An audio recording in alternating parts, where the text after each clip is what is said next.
batusiza wansi wali nga wetagisawo mugwa ne bagenze guleeta nga tetwa tulinda n'abazukula badde batambula egere kwa batekokosaako ettaka ku jjajjaabwe.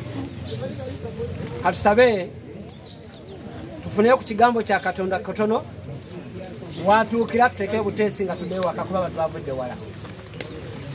Musumba waffe tukwebaza agenda tukulembera mu kuteekayo taata waffe n'ensaba tujjukanye ku bigambo bya Bayibuli ebikwata ku kufa mu ddakiika entono bwe ziti. Katonda omulungi tukwebaza kubanga ekisinga obukulu otumanyi. Webale kuteekateeka abaweereza ab'enjawulo bakoze omukolo guno okuva ku taata waffe yawumudde n'okutuuka ku ssaawa zino. Tugenda okulooza ku nsonga y'okufa n'enkomerero yaako tubeere okuyita mu Kristo Yesu Mukama waffe. Bassebo buli kintu ekiriwo n'ekigenda okubaawo kiteeka okuba nga kina gye kyava. Njagala kwogera ku kigambo uniform eno eyambalwa awuliriza n'atasobola kuwuliriza, omugagga n'omwavu, bebi n'omukadde atuukidde ddala okukaddiwa, bonna bambala uniform emu ebatuuka. Abatunzi b'engoye batunze engoye nnyingi naye nga bazeegezaamu. Kufa tebamwegezaamu, atuuka buli muntu. Kufa tebamwegezaamu, tebalinako na kyebamugereesa, kubanga ne bw'oleeta obutitimbe bw'ensimbi ntera okwogeramu nga njogera n'abantu. Ate bw'oleeta ebyensimbi, z'ensimbi ziba mbi mu nsi embi. Eno ensi gye mulaba yali nnungi nnyo nga bino tebinaba kubaawo bye bayita kufa. Naye yunifomu bwe yayingira nga kaali kantu katono nnyo bwe kati. Bwe nsoma ekitabo kya lubereberye Bayibuli essula esooka olunyiriri 31 bigamba nti Mukama Katonda n'alaba nga buli kyakoze laba nga kirungi nnyo. Olunyo olundaga nti buli kimu kyali kirungi nnyo nga kufa tanayingirawo. N'atonda Adamu ne Kawa nga balungi nnyo na buli kye tulaba nga kirungi nnyo naye nga kufa tanayingirawo. Naye omutawaana gwava si mu nsi muno, gwaviira ddala mu ggulu nga waaliyo olutalo olw'oyo yakola amalala gwe bayita Sitaani olwaleero, kubanga yaleeta kufa. Yakka okuva mu ggulu ng'amaze okukola olutalo olw'okwefuula kirimalala avuganya yamutonda ayagala abeere naye omutonzi nga yeegulumiza. Bwe yakka ku nsi Katonda ng'amaze okutonda ebintu bina nga alaba birungi nnyo ate nga ye mubi n'agamba banga birungi nnyo nange nja kukola olutalo olwali mu ggulu mbikolere ku nsi kuno ye Sitaani. Katonda n'alabula abantu babiri abaali balungi ennyo, Adamu ne Kaawa mu ssula ey'okubiri olunya 16 ne 17. N'abagamba muli mu nsi naye waliwo ekibi, mwe mbawadde kuba balungi bereere ate mubeere na birungi byereere. Kati waliwo ekibi, omuti ogw'okumanya obulungi n'obubi. Omuti ogwo gwali gulimu kumanya bulungi na bubi, ate we bali babagambye kumanya bulungi bwereere we wava emitawaana. Mbagambye buli kintu ekiriwo kirina gye kyava, n'ekyomukisa kiri kimu nti ate waliwo gye kigenda okukoma. Essuubi ly'olina gwatudde wano naawe ayimiridde liririmu lyokka nti bino ebigambo byenjogera ebyali ebibi birina enkomerero yabyo, we wali essuubi wokka. Bassebo ne bannyabo bwe yabagamba nti omuti gw'okumanya obulungi n'obubi mu ssula ey'okubiri ey'olubereberye olunya 16 ne 17 we waali omutawaana. Omuti ogw'okumanya obulungi n'obubi ne bagutegeera, naye nga babagambye kumanya bulungi bwereere. Bw'onookwata ku muti guno n'ogulyako ojja kuba ng'otandise okumanya obulungi n'obubi, obulungi nga bwetabula n'obubi. Essula ey'okusatu nasoose esooka nziri ndi ku yakubiri, naye ey'okusatu olunyiri olusooka olwokubiri olwokusatu waliwo emboozi ya busirusiru Sitaani ng'ayise mu musota n'alumba muka Adamu n'amugamba ebigambo mbiwulidde bulindi byonna nga babagamba eyo mu lusuku, naye ng'abadde abagamba abalimba nange bwe yankola nga ndi mu ggulu tayagaliza. Yamanyi bibiri mumumanyi kimu, gwe muka Adamu wasirwala omanyi bulungi byereere. Kati yabagamba abaagala nnyo nga teyamanyi bulungi na bubi. Lwaki mwe tumanya ku bubi tabaagaliza? Eyo emboozi yali wakati wa musota ne muka Adamu. Olunyiri olw'omukaaga lunuma n'abagamba ogwo omuti gwe yabagaana mulungi nnyo mumugutunulire mulabe.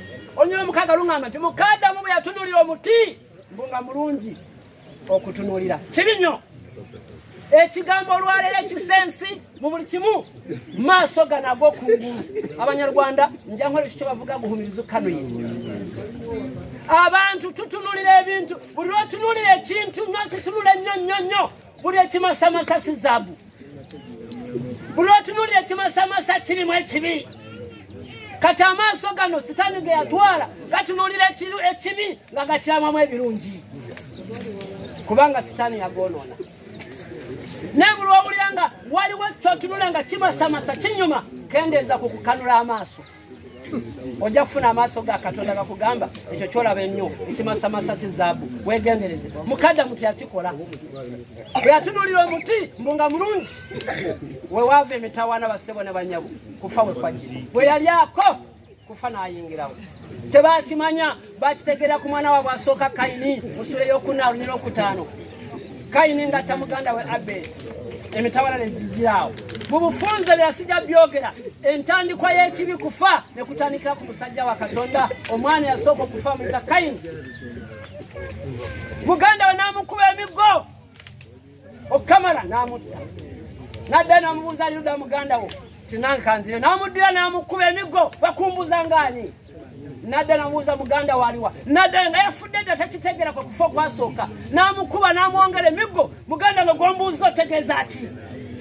Ku nkomerero yabyo n'abassebo ne bannyabo Katonda n'amugamba waayi muganda wali ludda wa? Katonda yennyini n'amwebuuliza n'agamba sinze ntereka muganda wange. Yessula ey'okunonyera 5 ne 6. Mukama yeebazibwe. N'amugamba okufa kuyingidde, ekyo kye mukoze mwalya ku muti kufa ayingidde. Bassebo kufa we yajjira okuva olwo kufa n'atandika okubonyaabonya ggwe nange n'abasigaddeyo. Era ebigambo bino tuba tubyogera tebiri mu kusaaga oyagala toyagala, waliwo kufa. Kakati nga waliwo kufa njagala kuleeta ssuubi liri luddawo omuntu awonerawa. Essuubi ly'omuntu okufa liri wantu wamu wokka. Omusajja yayimirirawo n'agamba kaakano babiri bwe bityo abantu bagenda kufa baggwewo, akanyimirirewo nfe ku lwabwe. Ye Yesu Kristo Mukama waffe. Abamanyi Yesu Kristo mwandigambye amiina. Omusajja Yesu Kristo ku musalaba n'akkiriza n'amukomerera emisomaayi n'afa ku lwo nange. Naye ng'afa kiki? Kubanga ekibi tajja mu nsi. Yagezaako n'ajja mu biseera bifaananyi eby'enjawulo, abanagenda mu Yuda abantu ne batamufaako n'afa. Essuubi liri wano ligamba, essuula eya Yokaana esooka 11 nti yajja eri amawanga abana bawanga tebamutegeera naye bonna bamusembeza ne bawa obuyinza okufuuka abaana ba Katonda bakkiriza erinnya lye awo wali obulamu obutaggwaawo. Amiina. Era n'atusuubiza nti kufa ono ajja kuvaawo.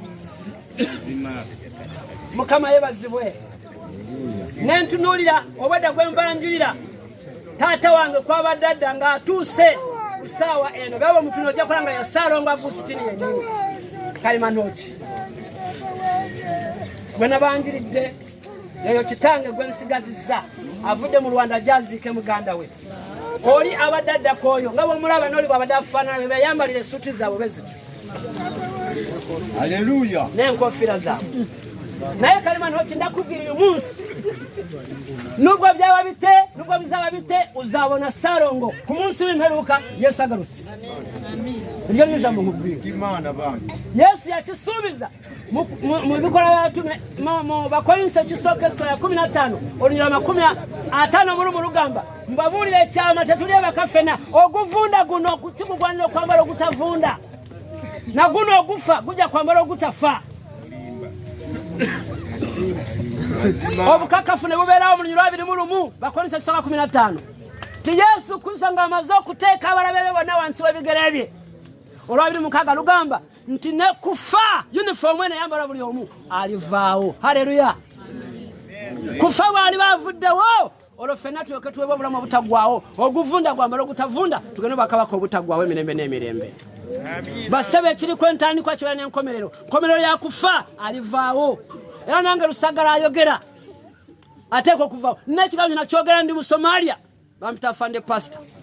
Nandi mu Somalia nemba tegeeza konze mwe mundu zino ze mukutamu abasirikale bannange tezigasa naye omundu enkulu mu nsi kigambo kya Katonda natwala amagye 105 n'abakomyawo nga tekuli afudde n'omu.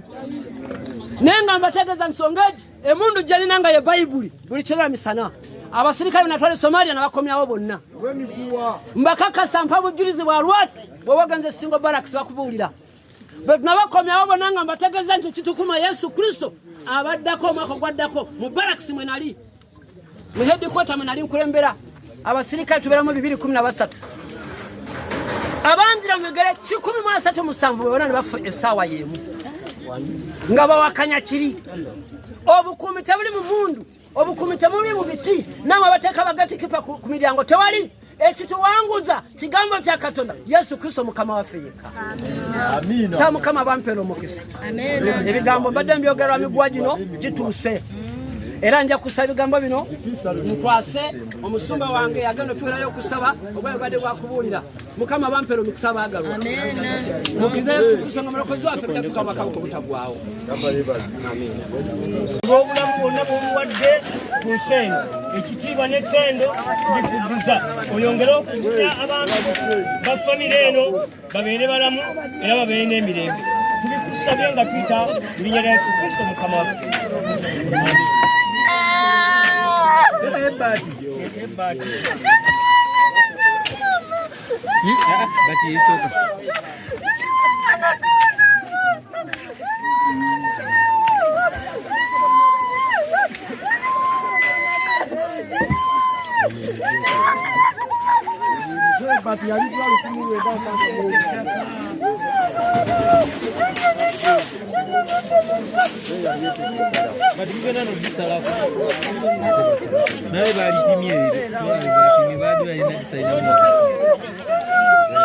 Ebati mulitereze nammwe abazimbi sijja basasula mutereze bati.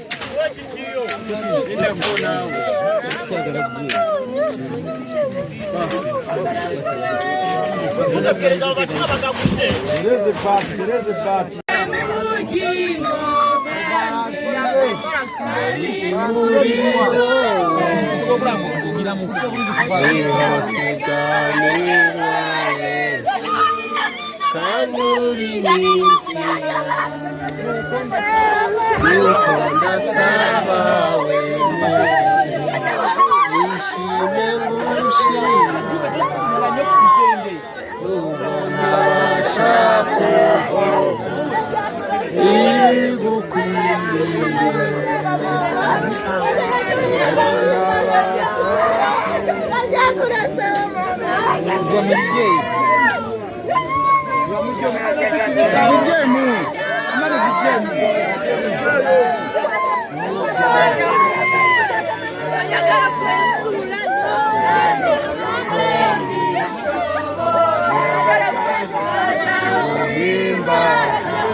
kale basaba ne banyesa amasabe tufakanemu